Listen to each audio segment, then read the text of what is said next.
Nandini Patwardhan grew up in Mumbai, India, and has lived in the United States for the last several decades. She has a graduate degree in mathematics from the acclaimed Indian Institute of Technology and pursued a career in software development where she worked on platforms ranging from mainframes to the internet. Patwardhan is the author of Radical Spirits, India's First Woman Doctor, and Her American Champions. Her personal essays have been published in, among others, the New York Times, Slate, Alternate, Talking Writing, The Hindu, Mutta Magazine, and India Currents. So what turned this self-described techie math nerd to a biographer and writer and go on to receive the 2020 Bay Area Journalism Award from the San Francisco Press Club? Well, let's find out. Welcome, Nandini. Thank you, Suhag. It's lovely to be here. So tell me a little bit about your journey from math nerd to writer.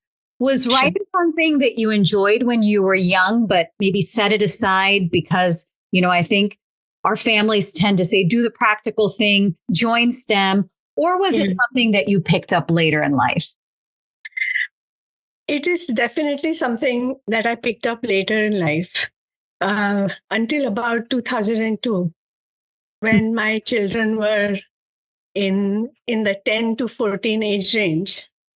I started thinking that I should write some personal essays, recording my experiences as essentially an Indian mother raising what are essentially American children.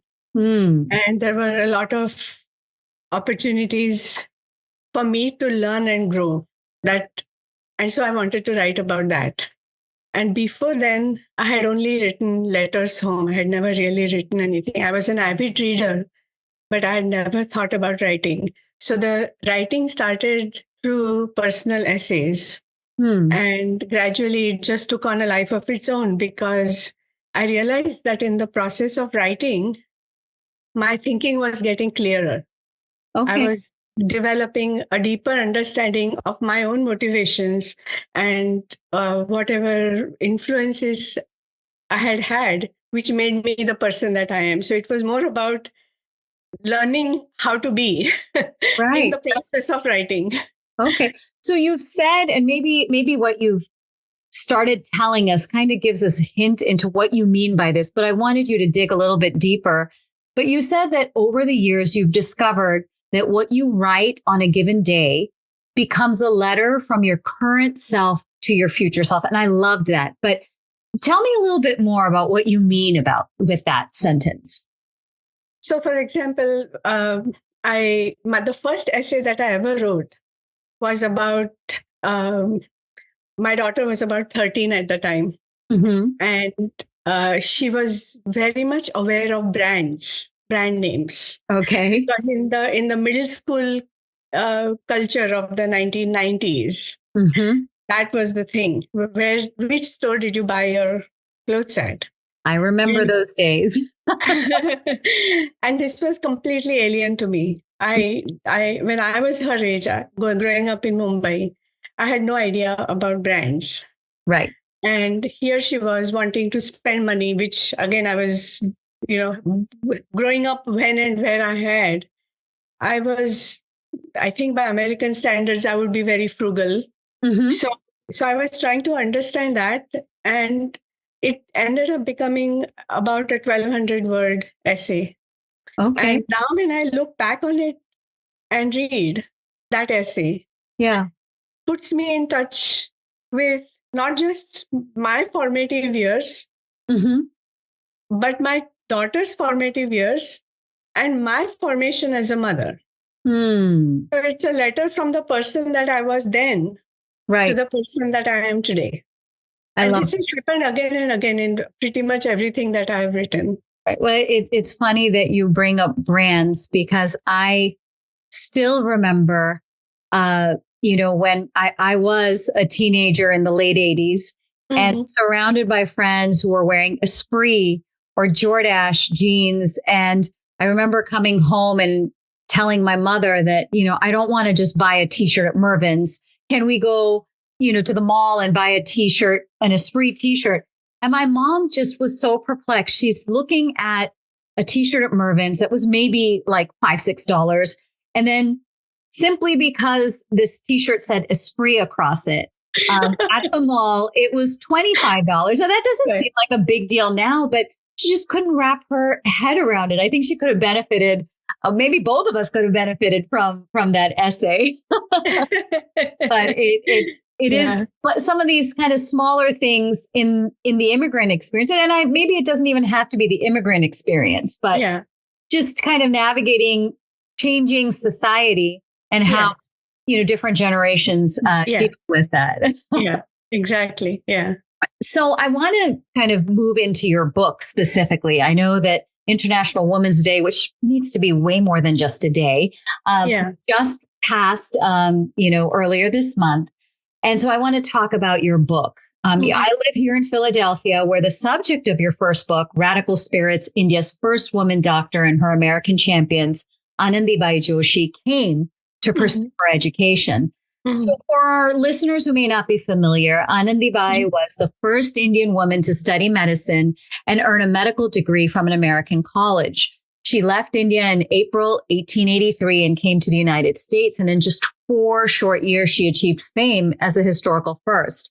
Tragically, her career was short-lived when she died in February 1887 at the tender age of 21. So first, what inspired you to learn more about her? And when you started, was it with the intention of writing a book, or was it kind of a typical rabbit hole exercise without necessarily an end goal? Yes. So looking back, I feel that it was serendipity that brought me to this story. At the time, I was living in New England, in a small town in Connecticut, and there is a used bookstore in downtown. I was walking by and I came across the biography of the Indian mathematician Ramanujan.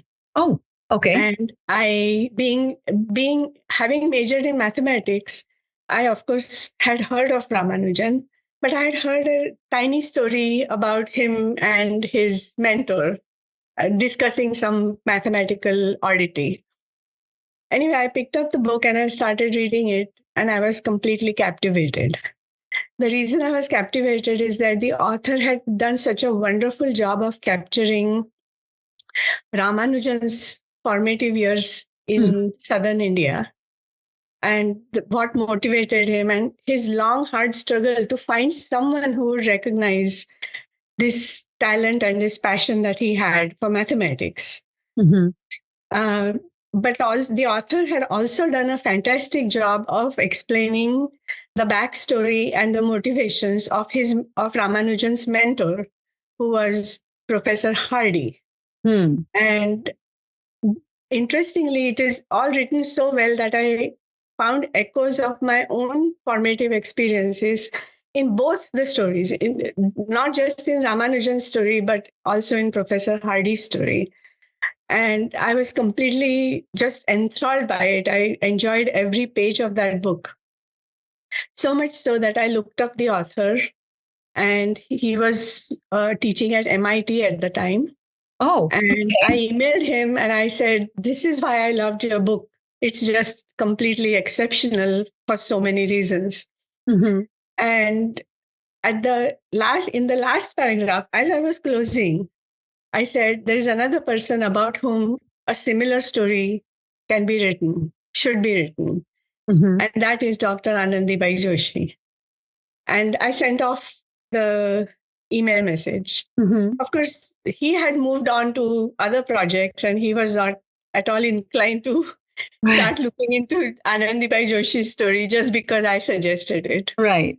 So, but the interesting thing is that I hadn't thought of her in 40 years at that time. The last time I had ever even thought of her or heard her name, thought of her is too strong of a word.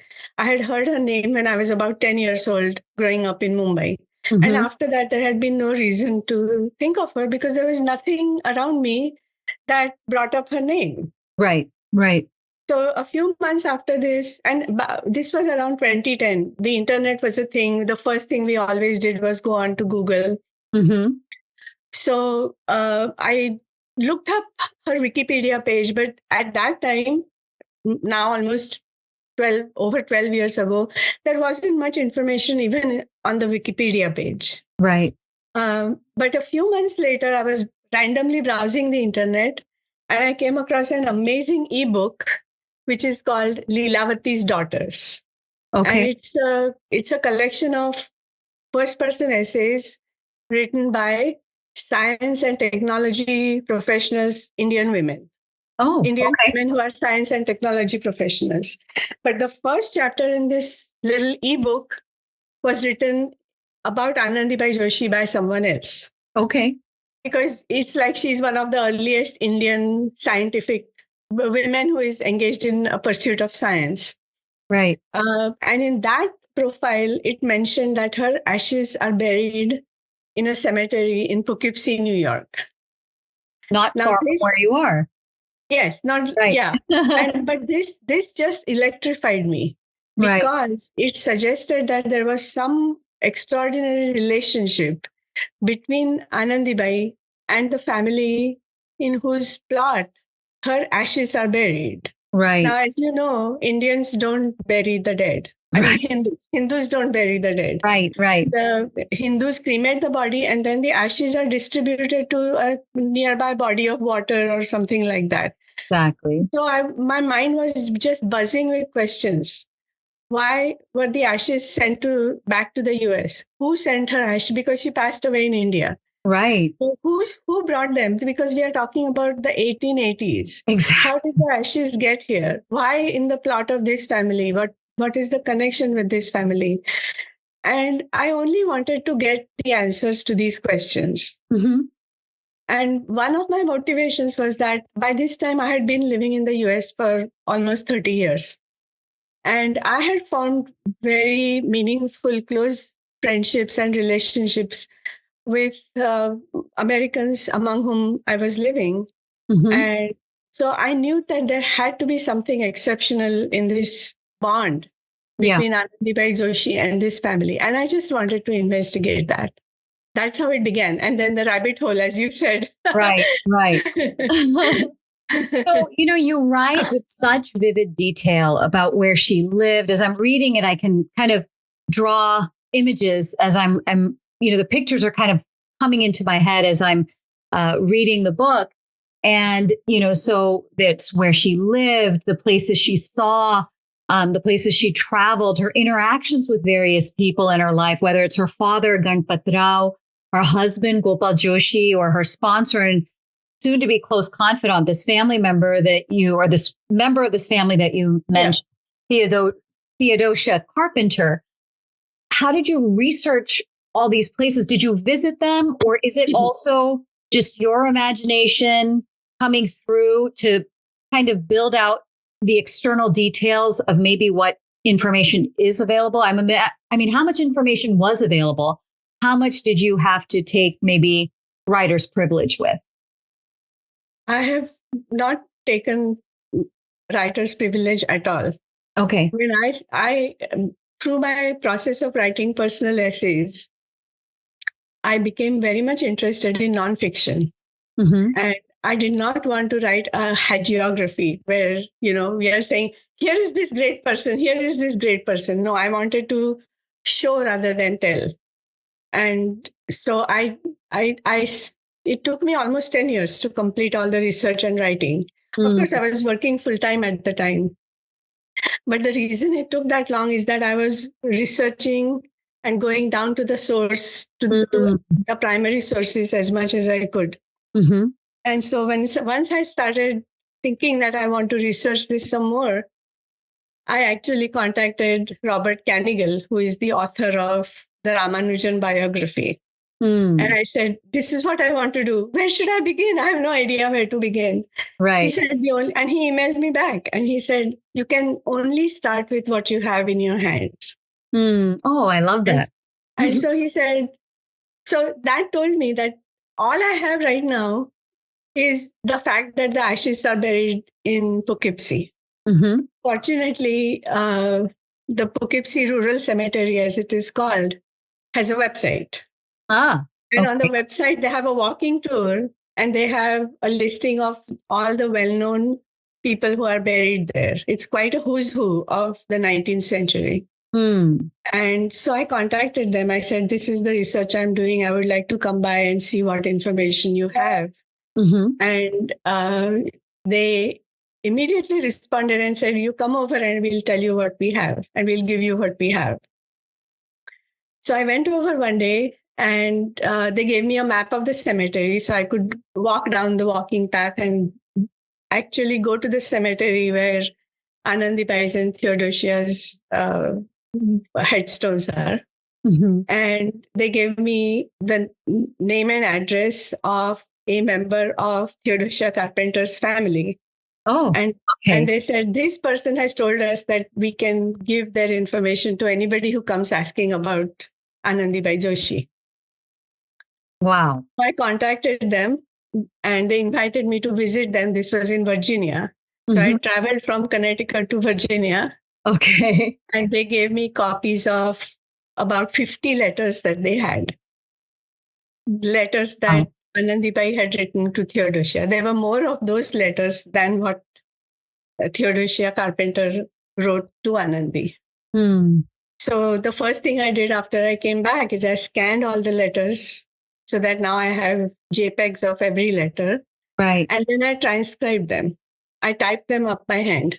Wow. And the reason I did that is that I didn't want to, because sometimes it's hard to read when it's a handwritten copy of a copy of a copy. So I typed it all up. And in the process, it was like a mind-blowing experience. The closeness of the two women, the frankness, the boldness were just astounding. Wow. So that's where I began. But the other thing is that by 2010, 2015, that time frame, Google Books had become a thing. Google Books is where Google created this machine, essentially, which scanned all the out-of-copyright books that are held in major university libraries. And then they converted the digital images to text, and then they made the text searchable. So I would search these online databases of magazines, newspapers, books, and I found amazing amount of information about Anandi-bai and about the people who came to know her through these primary sources, things that were published back in the 19th century. And the people had obviously no idea that 120 years later, people would be reading what they were reading. That's how it happened. That's amazing. And I'm avoiding giving too many spoilers of the books because I want people to read the book. But let me ask you this. At the beginning of your book, I love the comparisons that you make between your own experience as an Indian woman in America and hers. So can you share some of those experiences or some of those kind of comparisons? Because you're talking, like you said, about 100 to 120 years apart.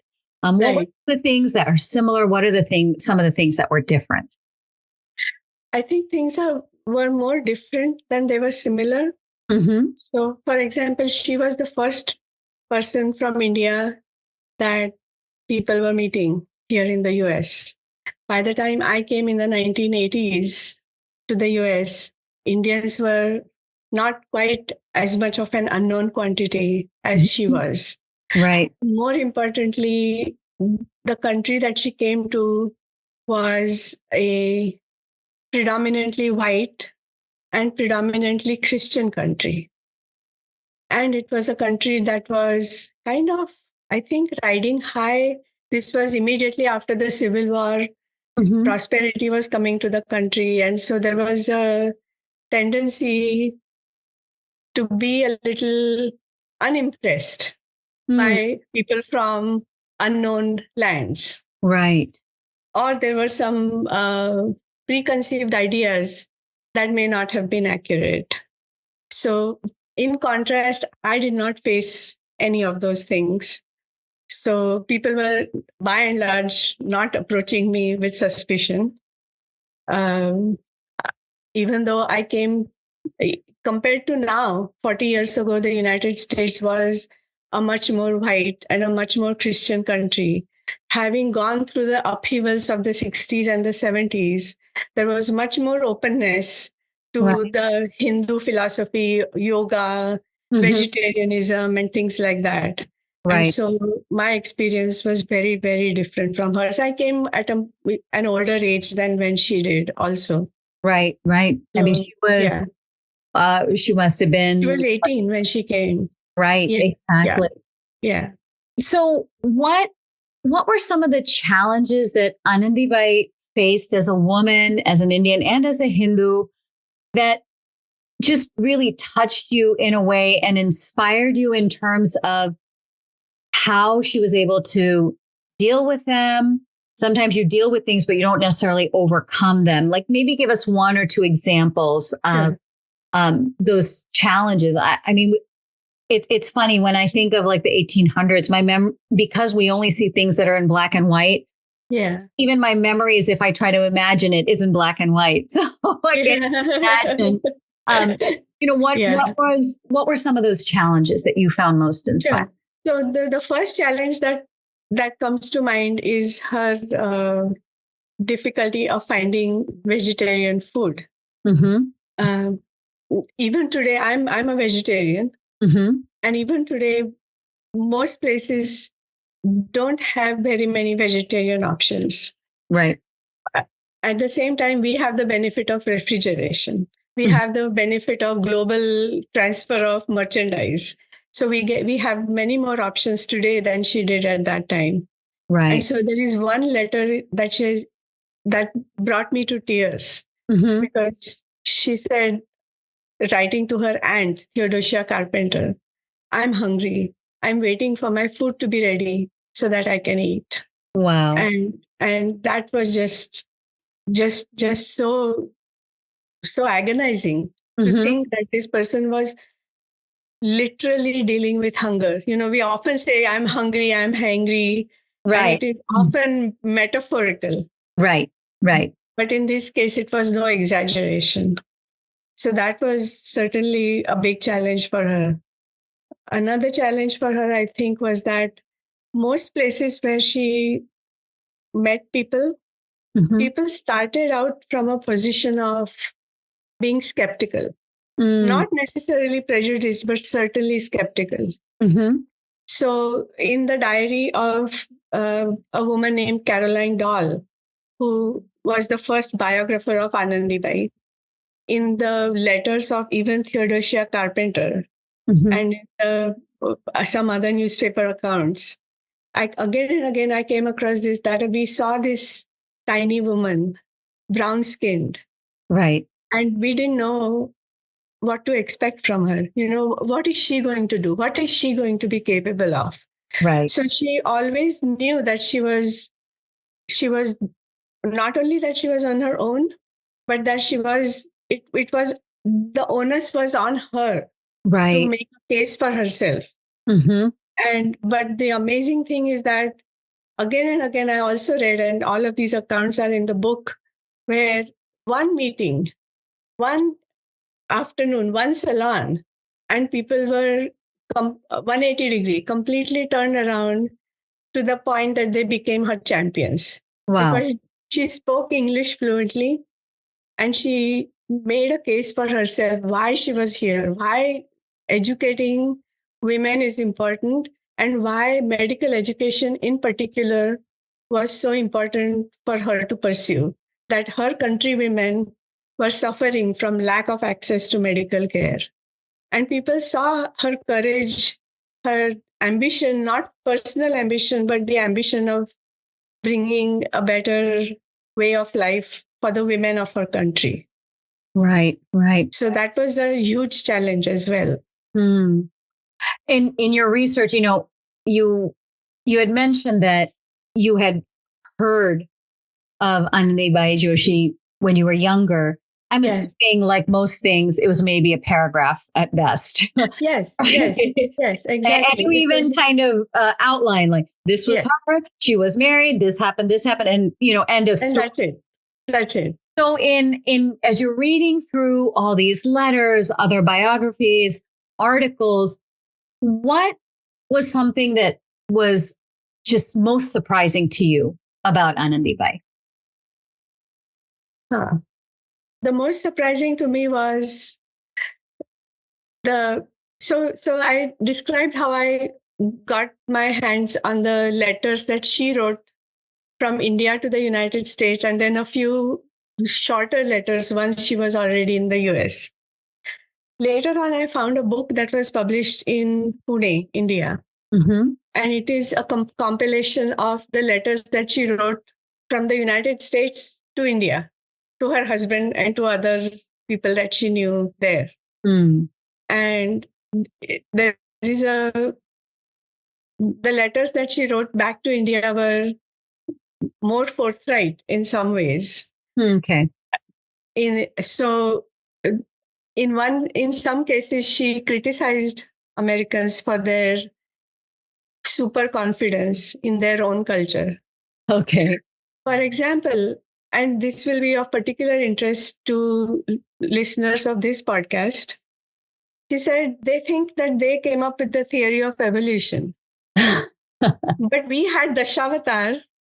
Interesting. Yes. In Hindu philosophy. What is it except the theory of evolution? And she has written this in Marathi to her husband in India. Wow. Yeah.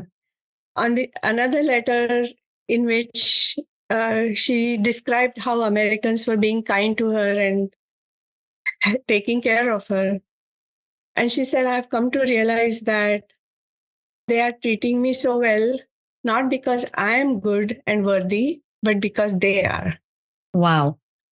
So that gives us a measure of, her wide-ranging emotional intelligence and her ability to understand deeply the pros and cons of everything that she was experiencing, or the pluses and minuses of everything that she was experiencing.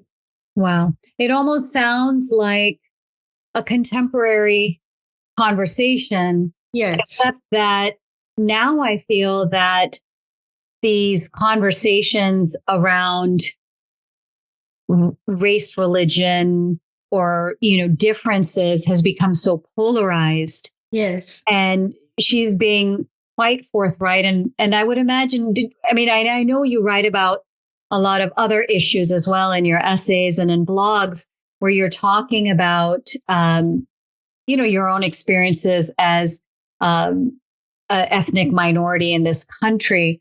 What lessons are there to be learned from how she was navigating, starkly different culture, and in a very different time where, this is predates laws that have brought, or at least sought to bring equality, Right. equal rights to all Americans, regardless of their background. What can we learn from her that we can apply today in some of these very difficult conversations that should be happening, but aren't happening? There are two takeaways that I have. One is that we have to have clarity about our purpose, our goals, and our values. If we have clarity and confidence in our own goals and purpose and values, then we are much less likely to feel challenged or discouraged when either other people or the situations become difficult to face.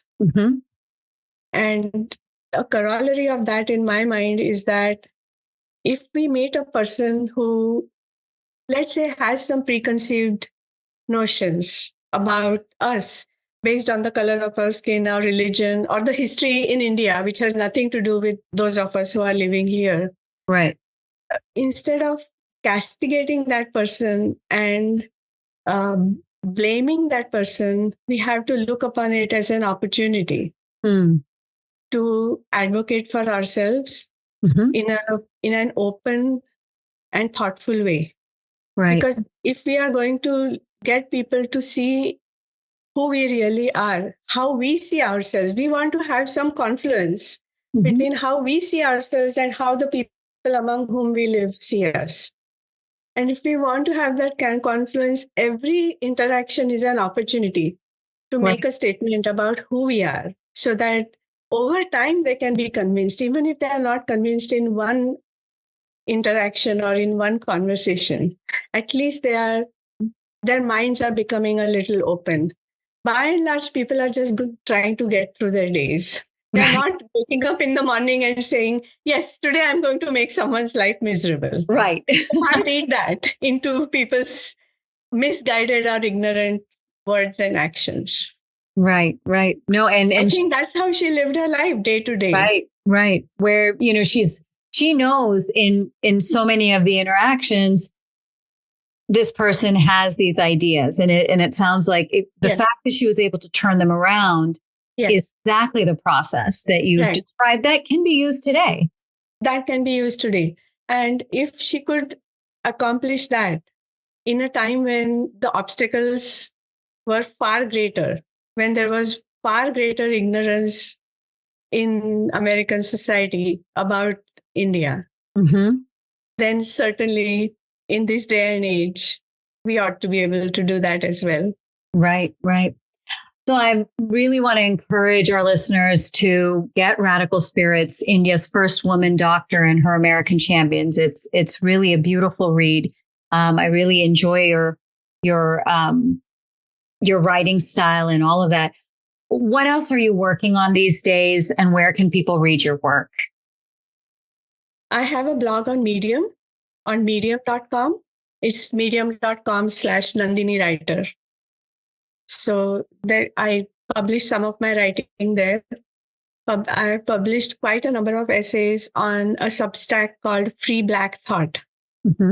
It's a kind of heterodox website where there's a lot of discussion about all the current things that people are talking about regarding race and affirmative action. And the book on caste by Isabel Wilkerson, I've written a review there. I've written a review of some of my volunteer work working with disadvantaged communities. So, yeah. Excellent. Well, thank you so much for joining us and sharing your journey in discovering the life in very great detail of Anandi-bai Joshee. And we look forward to having you on again to discuss other topics like race relations and some spicy topics of contemporary times. But with that, thank you so much. Namaste. Thank you, Suhag. I really enjoyed our conversation.